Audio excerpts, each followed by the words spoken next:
your show now. Anything you want to be. Let me see. There is 1 host and 5 participants in this conference.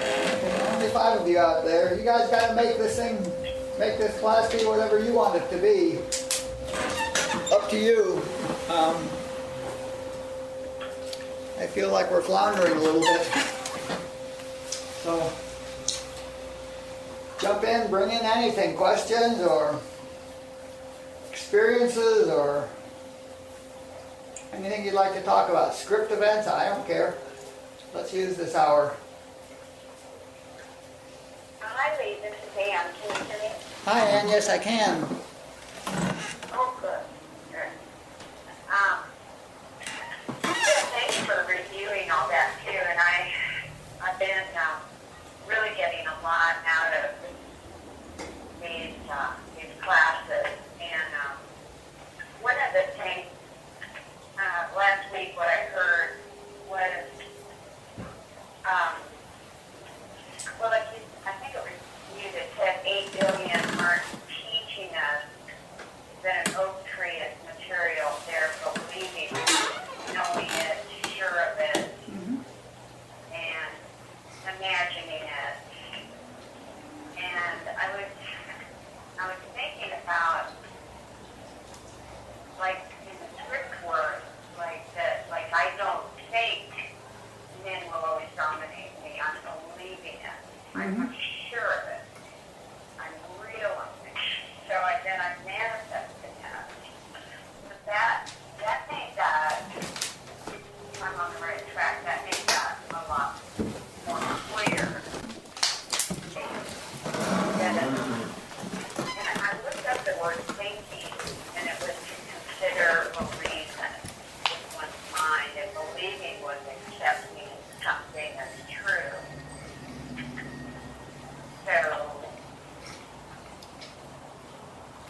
So I guess,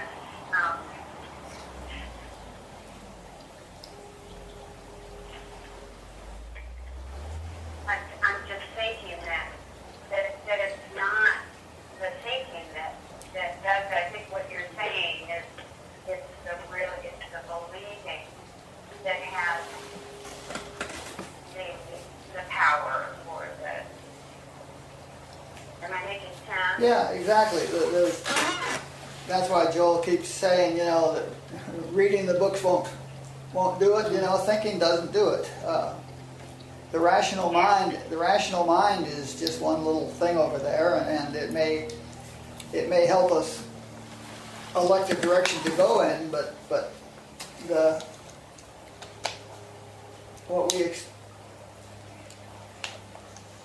believing is a result of experiencing something.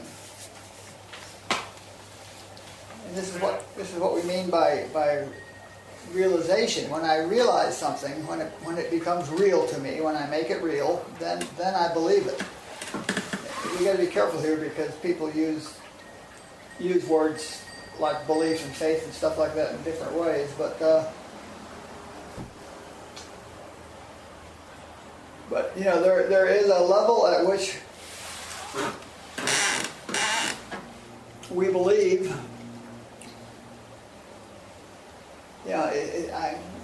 It's a visceral level. It's my experience. I know it to be true. It's not a belief. I know that cables are material if I'm a human being, and I know that there are powers other than God. It's not.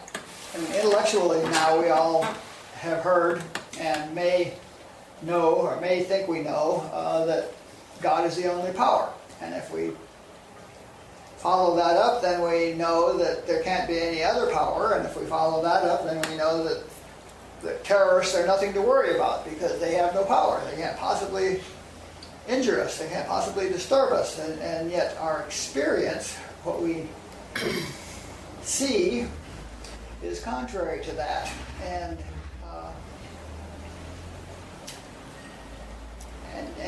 that's what we... Do we really believe when somebody's pointing a gun at us that he can't possibly kill us?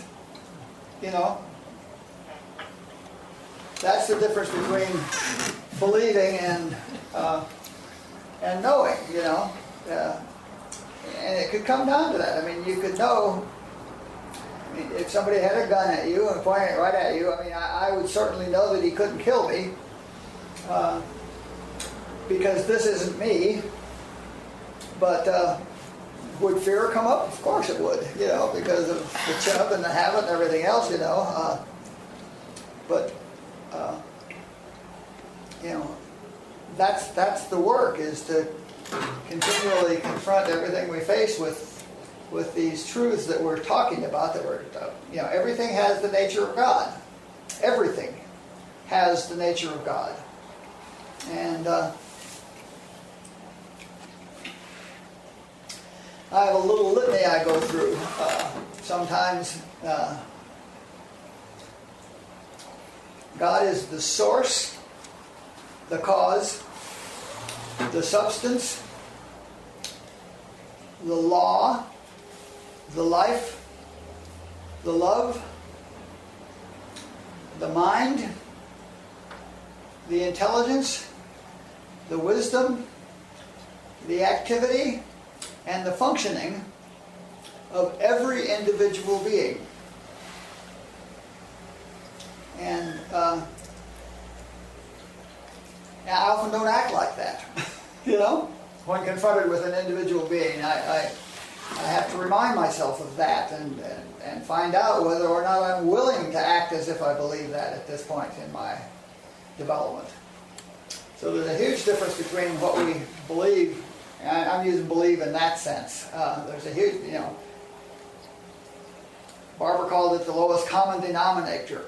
You know, how do I act?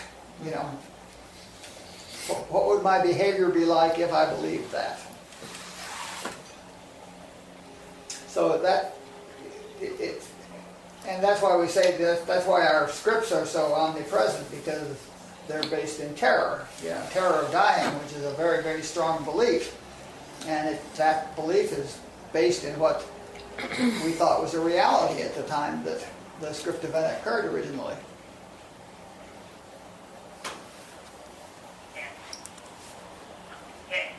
I heard Joel say quite a few times about mental inertia. Right. You know, like, yeah, you really have to. Like the other day, just something simple was, I started to get really worried because my garden's going to be on this tour, and all, you know, 500 people are coming to see the garden. All of a sudden, I just got into this fear. It's not going to be ready to be done. People are going to be disappointed.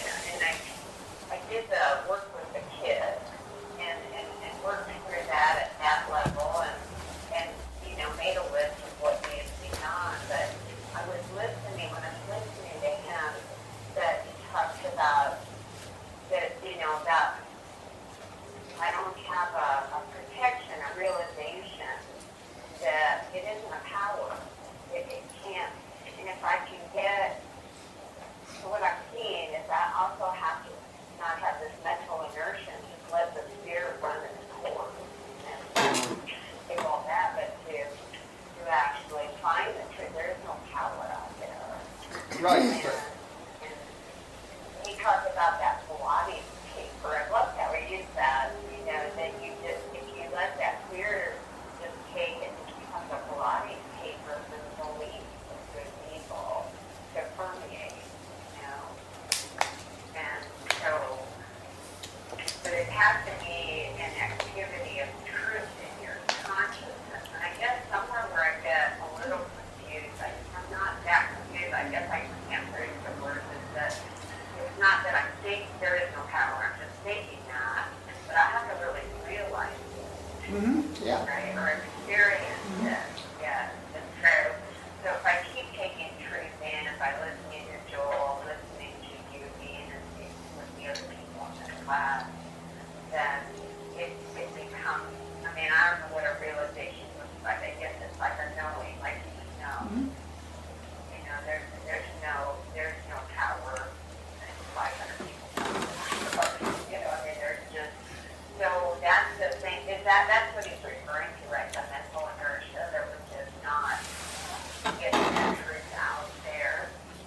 not practicing. This is Okay. the remedy for that is practicing the presence. The mental inertia is failing to practice the presence, which means failing to confront every lie with the truth. Yes. Yes. And I know how you talked about yours, like, well, that's nonsense, and sometimes I feel like just doing that, like, when those thoughts come up. I mean, there is a time, I guess, where I need to, maybe get work, whatever I'm led to do. But really, when that stuff comes up, sometimes I feel like, no, get her rest. That's not true. There's nothing now. The truth really is there's no power. And so, yeah, it's just kind of, And see, I just think I'm going to, go ahead. you have realized something. You've realized the drop all concern state of consciousness. See, the realizations are incremental too. We go a little deeper every day, and that's why we do the practicing the present, because every time we repeat something to ourselves, it becomes a little more comfortable to us, and it goes a little deeper, and it becomes the realization.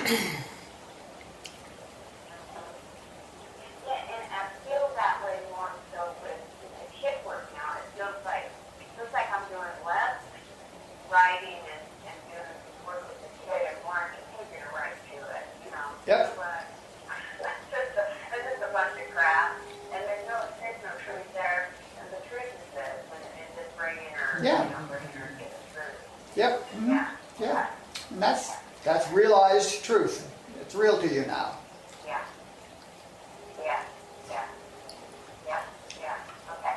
But now we're It's really, going to level up and asking you not to not believe in matter or powers other than God, powers of germs or disease or cancer or economics or anything, And that's the hard lifetime's work, unless you have a blinding moment like Joel had,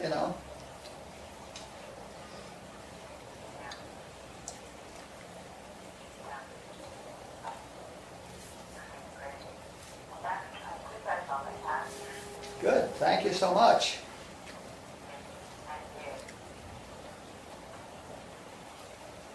Hey, Lee, it's Karen. Hi, Karen.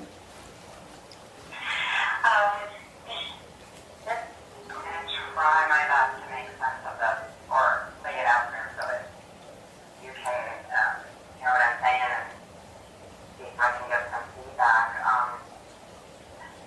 I'm going through the script work. This is probably my fourth time now.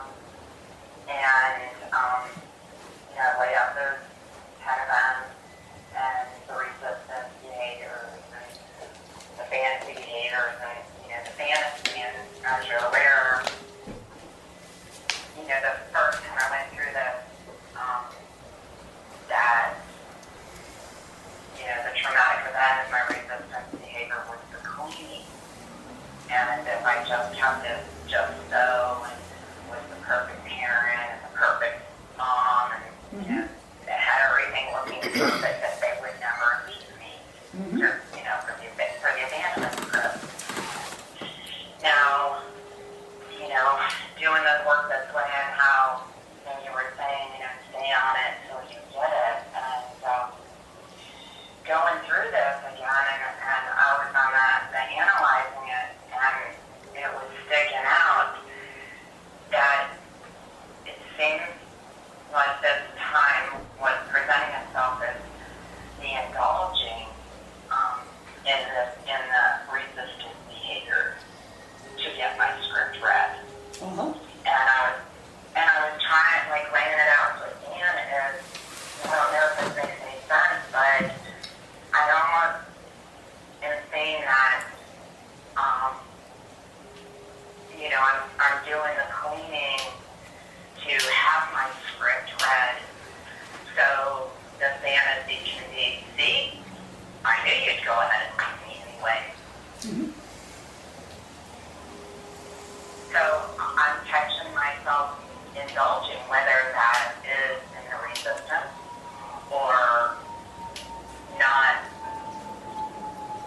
doing the kid work and maybe going to Joel, like it will go away, but I know that I have to do the work and take responsibility in order to clear them so I can put that God conscious, more God conscious in my life.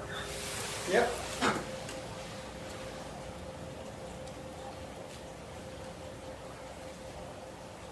So is that, do you see that as, you know, you can indulge in the resistance behavior to kind of have a different reaction to that or an ending to that fantasy?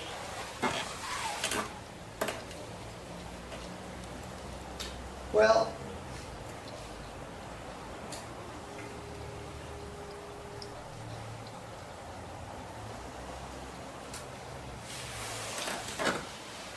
the subconscious reason that we indulge in resistance behaviors is to prevent the script from being read. And I don't know why else we would do it.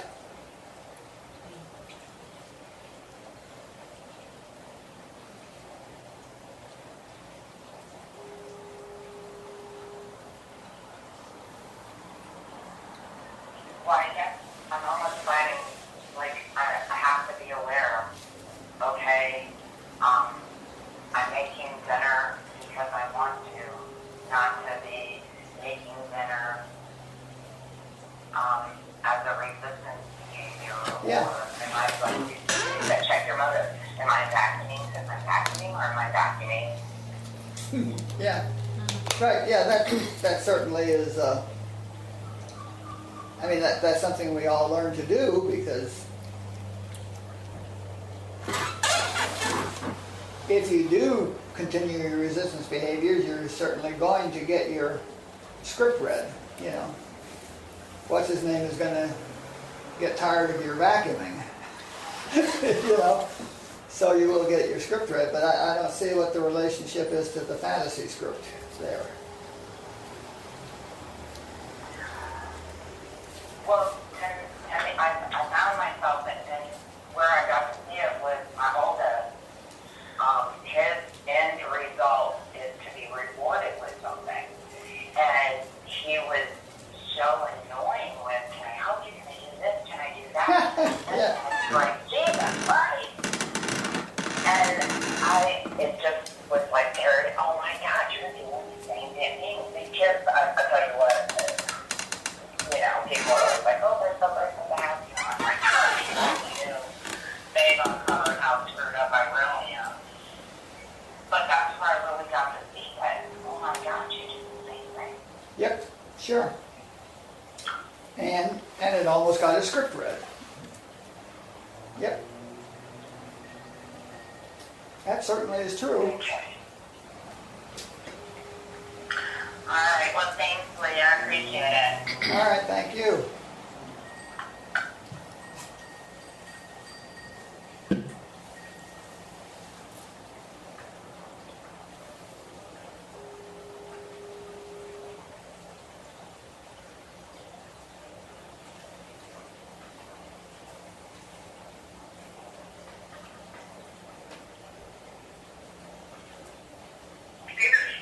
Hi, Kate. In pondering, there's so much material in what we're talking about over the last few classes that the new class only got is. I mean, that's a very simple sentence. But within it is multiple universes of pondering and study. Yes. And I'm so grateful that we're doing the Joel tapes, and we've got these classes, and then I'm personally going through the Scripts and Kid handbook, the new version as well as Karen, and so it seems like I've been in, for the last 3 weeks, I've been in one long script event, but there's been so much grace in it, because I'm using the tools that we developed in the previous class, and then the new tools, and there seems to be just I don't know if it's, it's a spiral instead of a circle, and I'm just at a higher rung on the spiral. But there seems to be just a lot more grace. Mm-hmm. And yeah. And so, I've been, working with the kids, and I've been having realizations. There's been times when it feels so crazy inside of me that, and I know I need to, okay, this is the script, and I need to go through the steps, and I do that, and then I get to a spot where, okay, this really isn't real. This is,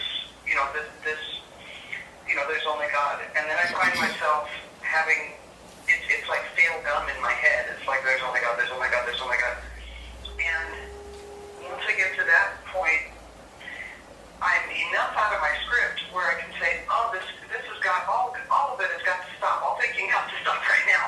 Mm-hmm. And so just for a moment, I'll stop because it feels so overwhelming. I don't know if I pop or just something happens where I just am quiet for just a few seconds. And then, like Joel was saying, the things just come up inside of you once you're silent, even for a second, even for a millisecond. Mm-hmm. And I'll hear something like, I make all things new. And then, then I'll be calmer and I'll be, oh, I just had a realization, And so but it seems like it's all moving in a way where I'm starting to choose to be peaceful rather than embroiled in the resistance behaviors and the karmic dance and the whole ugly script, procession. Yeah. And so then with what you were saying today, so all of that kind of being the backstory of where I'm at now, what you were saying today about there being no real material level, it's all impulses, that our brain is, responding to. And there's no time in spirit, and, there's no time in consciousness, and there's no space. Yet, the oak tree unfolds from an acorn to a full-grown tree. The rose unfolds from the bud to the rose. I guess I'm a little bit stuck on, if there's no time, why are we witnessing a procession? And if there's no time, why am I in a progression? But isn't that just saying I should be better? So I painted myself into a corner. Your thoughts, please. Okay.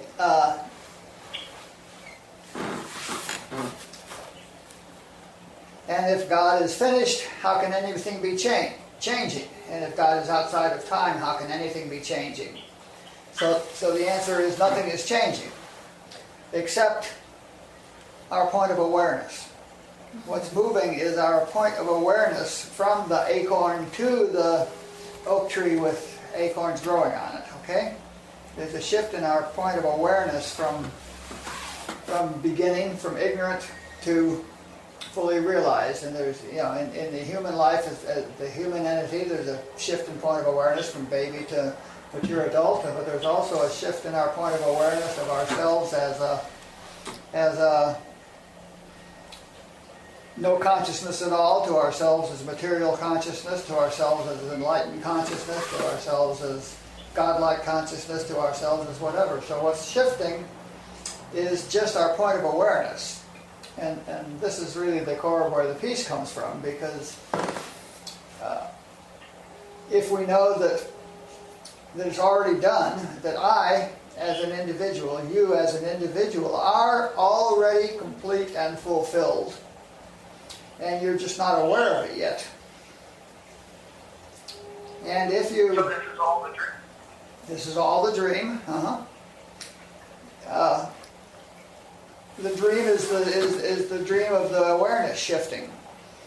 And if you get to where you got it, that that in fact God is complete and fulfilled in each of its individual expressions, including you.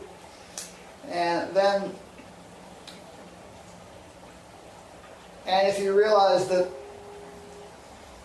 the only God activity is the revealing of the fulfilled you to you, then everything has to come out fine. This is what only God is really means. If only God is, then nothing can be wrong.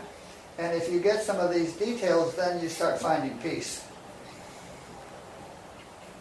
Yeah. So when I'm seeing somebody reading my script, I'm just seeing God as that individualization at my level of consciousness, reflecting back to me my level of consciousness. And helping you do the script work so that you'll rise and so that you'll unfold, so that you'll be more fulfilled. Yeah. All your script reads are part of omni-activity. All your script readers are people who are helping bring you to a point of enlightenment. So I'll just treat back, you're helping me. That's right, Unless that reads their script. No, that's the whole thing. Everything is. I was saying earlier that the increase in the media blitz has necessitated the increase in the number of truth teachings available, or we could say that the increase in the media blitz is God bringing us to a deeper. Forcing us to work harder to understand, to realize truth. So the media blitz, the media terror blitz is as much part of God's work as an Adyashanti. My drinking for 18 years was just as much a part of my spiritual path as my being sober for 41 years. It was an essential part of my path that was required to kick the arrogance out of me so that I became teachable, okay? So that too was a God activity. That was part of omni activity. God was bringing me closer to enlightenment by letting alcohol bring me to my knees. It was a gift, grace.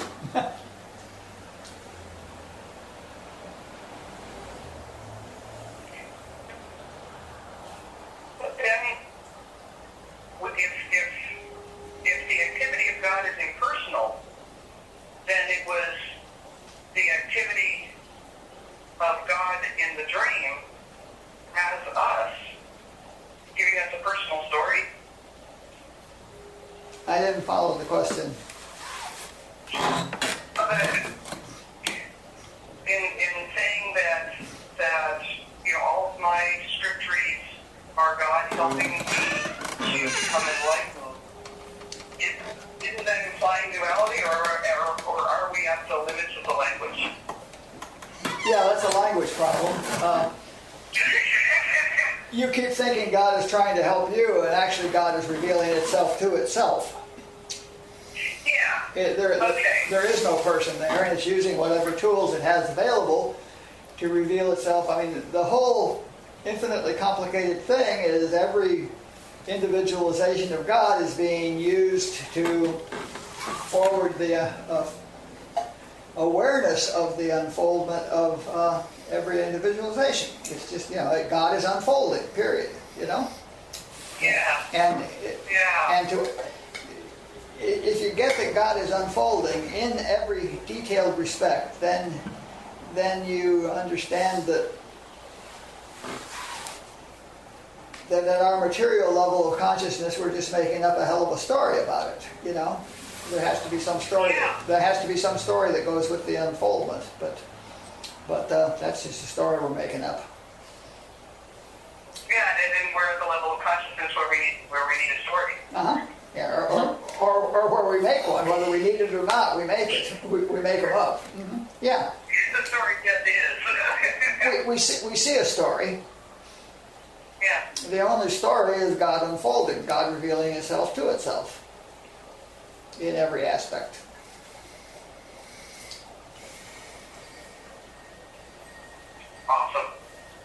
Yeah, Thank you. absolutely. Thank you. Absolutely awesome.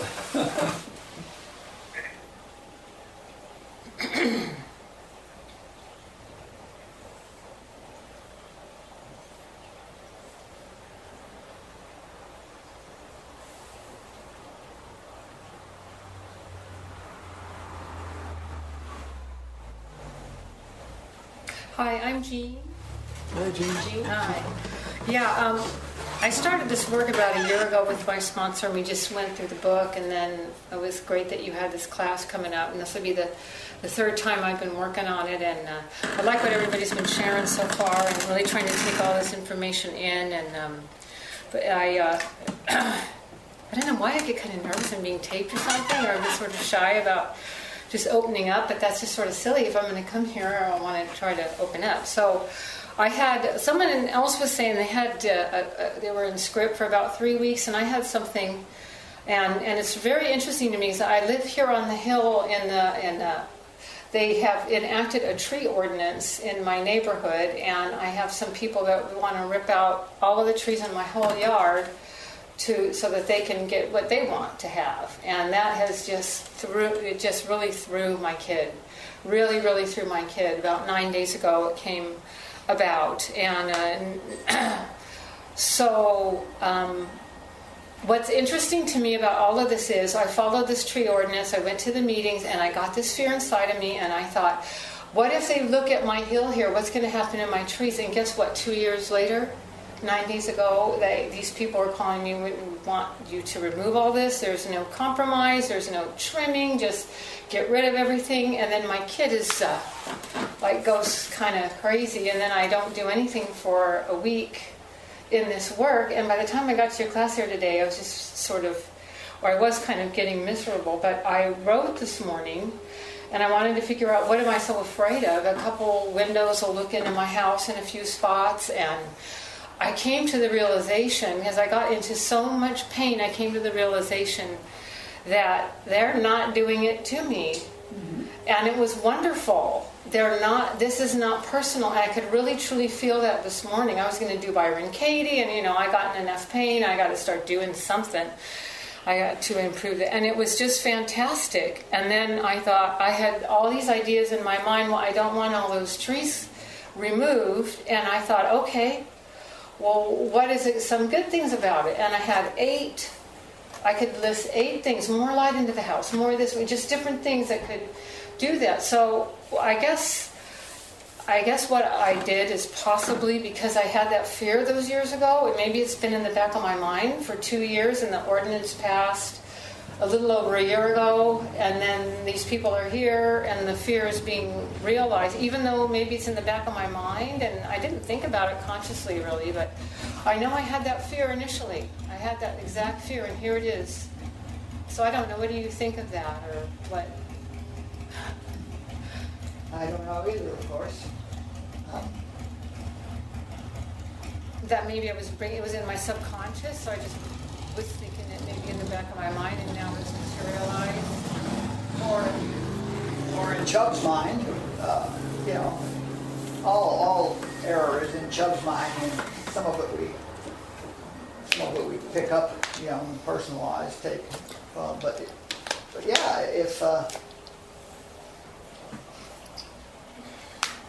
if you absolutely knew that God is not self-destructive, and that your trees are God, then there would be nothing to worry about. And they couldn't enforce the ordinance. I don't know that they're going to. We're just at the first stage. It's just where my head went at the first stage of it's just neighbor meeting neighbor. I have no idea how it's going to turn out, but in my mind, I guess I would catastrophize or go to the nth degree and think they're all going to be removed. And well, the thing to do is watch your level of consciousness, and very good that you're not taking it personally, that this is just an impersonal expression of Chubb, and know whatever truth you can know about it. Love the neighbor that wants to cut down your trees because they're God, and love the trees because they're God, and know that God is not self-destructive, and if you change your attitude to completely knowing that everything is unfolding exactly as it should, trees cutting or not trees cutting, then everything will unfold exactly as it should. So I've been thinking things like, okay, picture the tree's gone, and what can I do? Because then they only want a tree going up to so far. Height at a fence, it can't go any farther, or it's in their view. And I've been picturing, I could get something like this in here and different light, and then be more light and have flowers. And I'm just trying to turn it all around and be happy with it, rather than, because staying in that other spot is just chub. It's just it's just misery. And that's a choice. And I didn't sleep well last night, and Ken and I were sitting up and we're talking about it for 2 hours, and it's just chub. That's all it is, and it'll work out. And just do whatever footwork I need to do to. Because the city could come in and say, no, we're not going to take out all these trees. You can trim it. I have no idea what will happen. And you don't even need to speculate. Just know that God is, that the neighbor is God, and the city, the people that come out and talk to you about it, know that they're God. This is God here talking about what needs, and we're talking about what needs to be done here, so that God can unfold. Just look at it as on the activity. And but make sure that everybody's God. Okay, that helps. That does help me, because I want to blame this woman and say all this stuff and talk to my sponsor. And it's funny because she just says, "We're not going to talk about this that way," and it's good for her to get me off that. I think it's their fault. I want to put the blame, and that just is chub. It makes me miserable. And Jill talks about going to court. You don't go to court to expect justice. What you go to court is knowing that God is the judge, and God is the lawyers, and God is the jury, and you expect God to be just. And that shift in attitude will result in justice. Okay. Because it's something that's it's going to take a long time to get through it. I don't want to be feeling like this. This is the beginning. It could take 6 months. Or you're through it now, and you're just waiting to see what unfolds. Yeah. Knowing that it's all God. You're done with it. There's nothing for you to do. I'll just keep saying that, knowing that it's all. Okay, thank you. Yeah.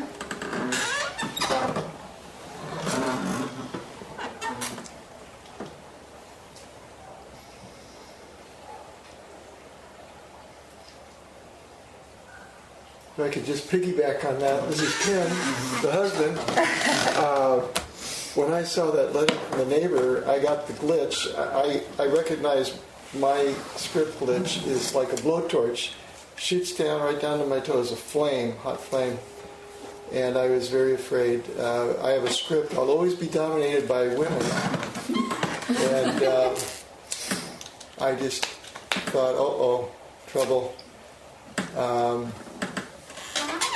And Gina and I talked about it a lot, and I felt my kid was so afraid. I'm very much into total self-surrender now, listening to Robert Adams a lot, and I just said, okay, God, please take this problem. I don't care what happens. I just don't want to worry about it.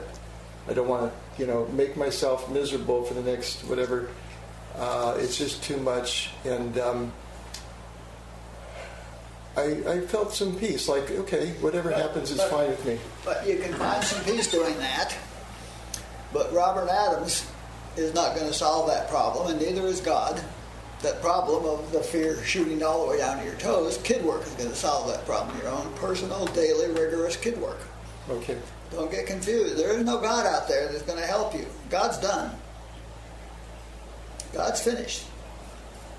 There is no God out there. Maybe next week we'll talk about the nature of prayer. But,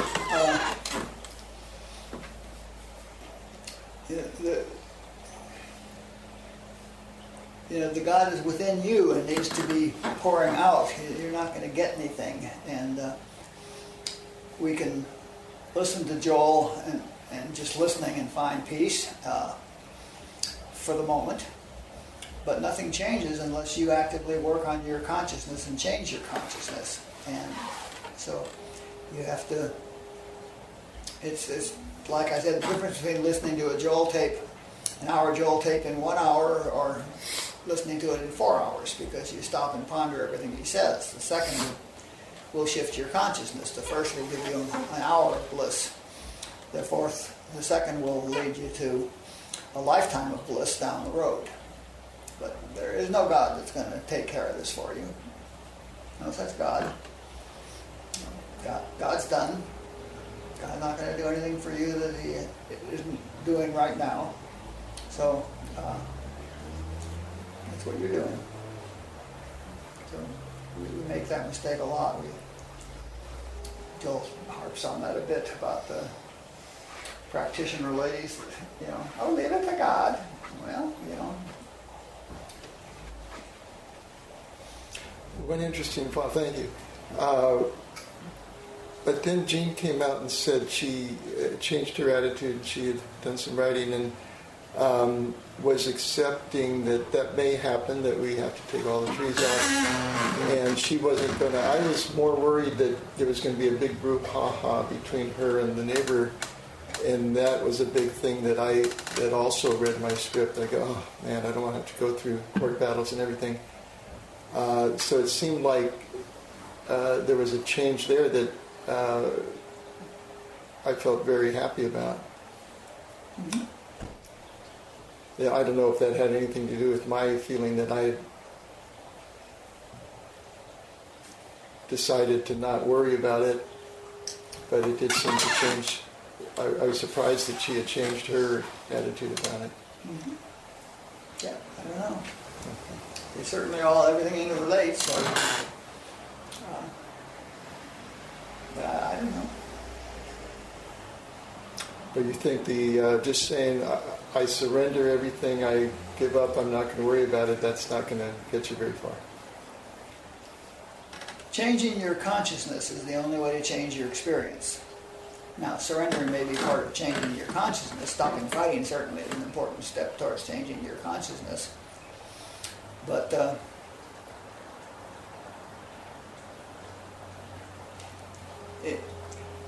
I don't know what surrendering everything means. What does that mean? Does that mean you're not going to fight it? You're not going to go to court? You're not going to represent yourself? You're not going to do anything? Oh no, we're still going to take. I feel like I'm going to still take the mature adult actions that are indicated, but not to feel some emotional. It's got to come out the way I think it should, that I want. Just sort of not out into the results. See, that's all kid work. It's the kid that has a way he thinks it should. I mean, the minute the fear strikes you, the terror strikes you, then there's nothing going on here but kid work. And this is a real red flag telling you that you've got a real place here that you can bring some light. Because whatever the kid's afraid of is not real. And that fear is affecting your life in every respect. So the work is to resolve the kid. What's the kid afraid of, and why? And afraid of. I think that's a script that always be dominated by women. In fact, I had a nightmare last night, and I don't usually have nightmares. Mm-hmm. And there was this big woman, like a female wrestler, that was like physically attacking me. And I woke up and I said, oh man, I'm even having nightmares about it now. So this is serious. That's why I felt like, okay, God, help me. I just have to release this. I don't want to be miserable. I mean, I felt, this kid was really scared. Instead, work with the kid. I guess I feel like that maybe it's not doing the actual. I am working through the recent script and kid book with my sponsor, and so. But so work with the kid. The kid's afraid to be dominated by women. Okay, what will happen if he's dominated by women? Don't answer what would happen if you're dominated by women, and whatever he says might happen. If he's dominated by women, then you show him that if God has the only power, that's not possible, or find out whatever truth it is that reassures him, and also find out what it is he's afraid he won't get, or will get if he's dominated, and start giving that to yourself, because that's the problem, is that your kid's afraid its needs won't be met. And the flip side of that whole work is to demonstrate to the kid that you are now meeting your own needs through your spiritual adult.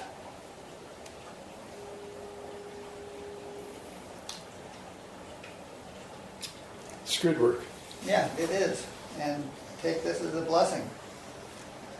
I was going to say, you were saying those needles are helping us to... Yeah. So I've had a lot of help lately. I had a sponsee that helped me a lot recently, and now a neighbor. Good, yeah. Yeah, if you come up with fear, then there's darkness in you, in your consciousness. Well, it was a definite script read. I haven't felt that in quite a while. It was just a real... Okay. Said, oh. So here's a great chance to bring some more light to yourself. There's part of you that believes something that's not true, clearly. And the funny thing is, my wife and I have been getting along very well lately. She's usually the one, of course, that reads my, dominating my women script, but we seem to have gotten mostly past that. It seems like it's other people lately that we've had problems with. Well, you still believe it, and somebody's got to take up the slack.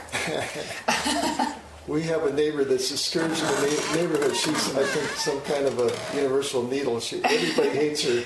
She's a real tyrant. Which, Part of omni-activity. Okay, thanks, Lee. Sure. Yeah, it's all kid work, and it's all got to be done yourself, and it's all the reassurance stuff, and it's all the convincing the kid, bringing the kid to God, essentially, by showing the kid that you will take care of yourself, can take care of yourself. You cannot be dominated. And you won't let the woman dominate the kid, That kind of work.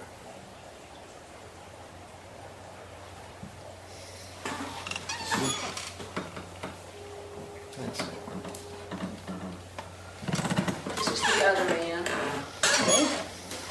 I just relate to lots of little pieces that I hear today. And my experience is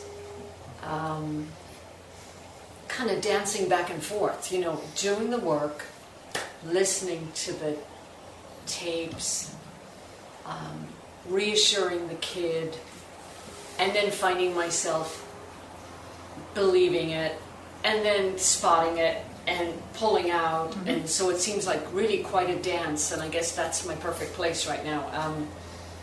And then there's a lot of times lately that I can feel myself trying to intellectualize it and overthink. And honestly, what I do a lot is just it's like blah, blah, blah, blah, blah is my best response to realize that that's just like Chubb talking.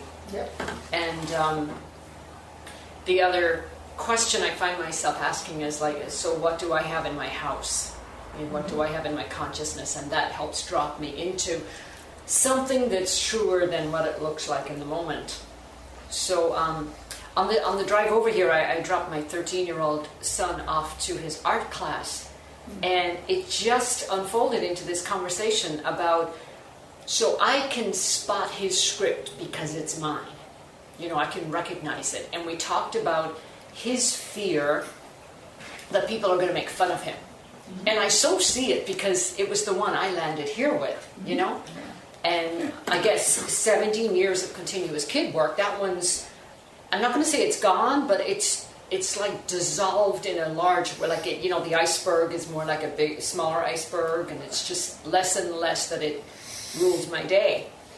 But it was really nice to be able to reassure him. I told him that I was able to identify with how he feels at school and tell him that I used to feel, I always felt like insecure, that they were going to make fun of me, that I was going to be ridiculed. And it's like, I could hear myself describing my script stuff, and he was so relating to it.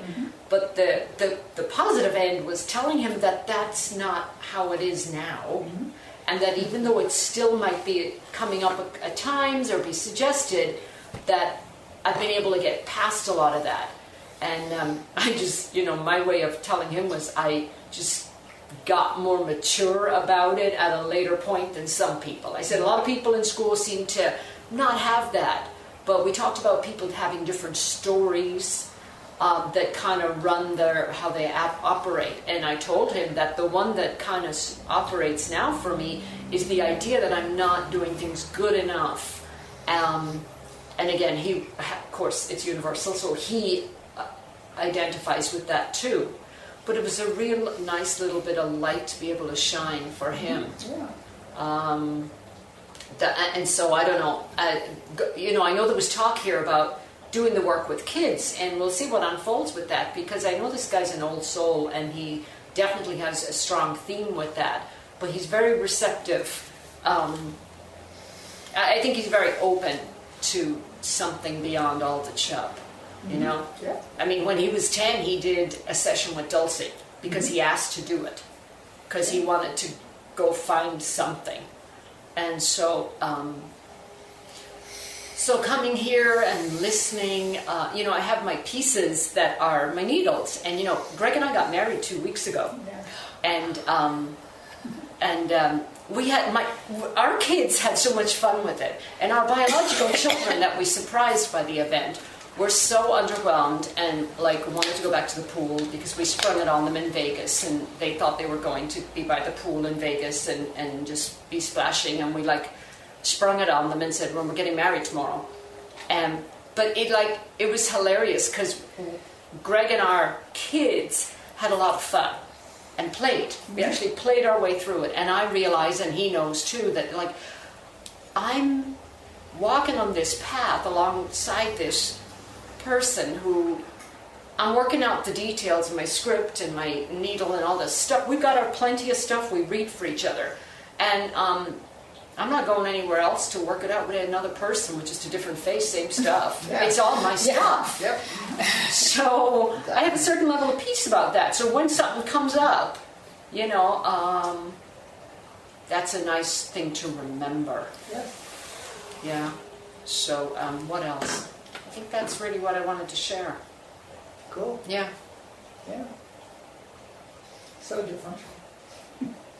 Yeah, and I suppose I'll just, state that I know that my misery meter was in the 300s or somewhere around 300 when I got here, and when I did it at the beginning of rereading the book this time, it was 32 or 33. Yeah. So I have clear evidence, like you said, if you own it and you have evidence, then you know that there's truth to it. But I want the more. And your skin isn't yellow anymore. That's that used to be the ridicule, and that used to be the public shame ridicule script. Yeah. And it doesn't need to be yellow anymore. Yeah. No one has pointed that out in years.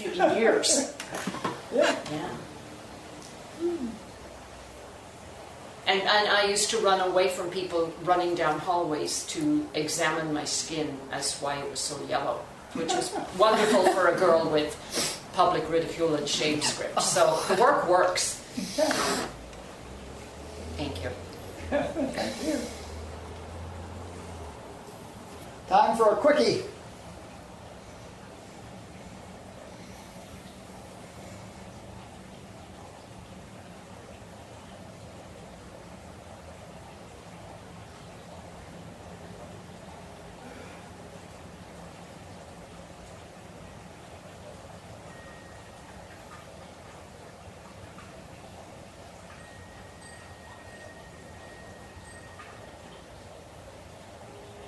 Well, all right then.